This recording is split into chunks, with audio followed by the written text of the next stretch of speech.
Nous n'avons jamais écrit qu'avec la mise en incarnation de l'âme, mais elle était déjà faite, et pas par nous-mêmes, quand nous sommes entrés dans la poésie. Le poète qui écrit s'adresse au Verbe, et le Verbe a ses lois. Il est dans l'inconscient du poète de croire automatiquement à ces lois. Il se croit libre, et il ne l'est pas. Il y a quelque chose derrière sa tête, autour de ses oreilles, de sa pensée. Quelque chose est en germe dans sa nuque, où il était déjà quand il a commencé. Il est le fils de ses œuvres, peut-être, mais ses œuvres ne sont pas de lui, car ce qui était de lui-même dans sa poésie, ce n'est pas lui qui l'y avait mis, mais cet inconscient producteur de la vie qu'il avait désigné pour être son poète, et qu'il n'avait pas désigné, lui, et qui ne fut jamais bien disposé pour lui.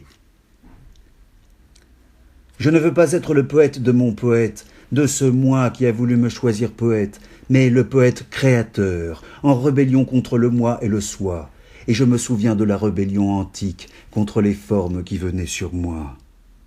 C'est par révolte contre le moi et le soi que je me suis débarrassé de toutes les mauvaises incarnations du Verbe, qui ne furent jamais pour l'homme qu'un compromis de lâcheté et d'illusion, et je ne sais quelle fornication abjecte entre la lâcheté et l'illusion. Je ne veux pas d'un verbe venu de je ne sais quelle libido astrale et qui fut toute consciente aux formations de mon désir en moi. Il y a dans les formes du verbe humain je ne sais quelle opération de rapace, quelle autodévoration de rapace, où le poète, se bornant à l'objet, se voit mangé par cet objet. Un crime pèse sur le verbe fait chair, mais le crime est de l'avoir admis. La libido est une pensée d'animaux, et ce sont ces animaux qui, un jour, se sont mués en hommes.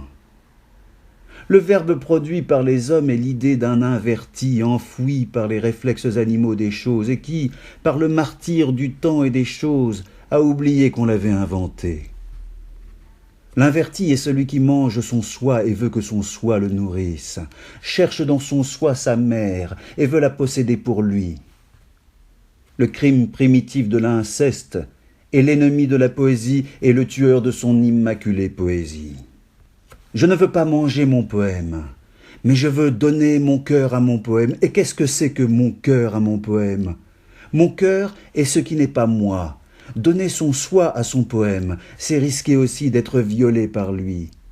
Et si je suis vierge pour mon poème, il doit rester vierge pour moi. Je suis ce poète oublié qui s'est vu tomber dans la matière un jour, et la matière ne me mangera pas, moi. Je ne veux pas de ces réflexes vieillis, conséquence d'un antique inceste venu de l'ignorance animale de la loi vierge de la vie.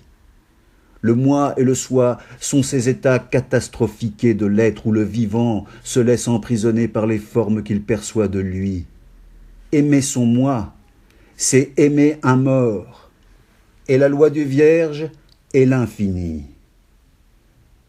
Le producteur inconscient de nous-mêmes est celui d'un antique copulateur qui s'est livré aux plus basses magies et qui a tiré une magie de l'infâme qu'il y a à se ramener soi-même sur soi-même sans fin jusqu'à faire sortir un verbe du cadavre. La libido est la définition de ce désir de cadavre et l'homme en chute est un criminel inverti.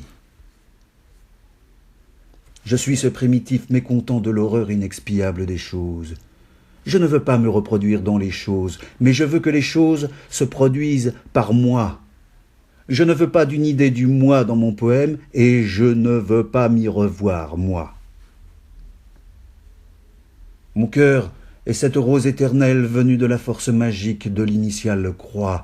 Celui qui s'est mis en croix en lui-même, et pour lui-même, n'est jamais revenu sur lui-même, jamais. Car celui-même par lequel il s'est sacrifié lui-même, celui-là aussi, il l'a donné à la vie après avoir forcé en lui-même à devenir l'être de sa propre vie.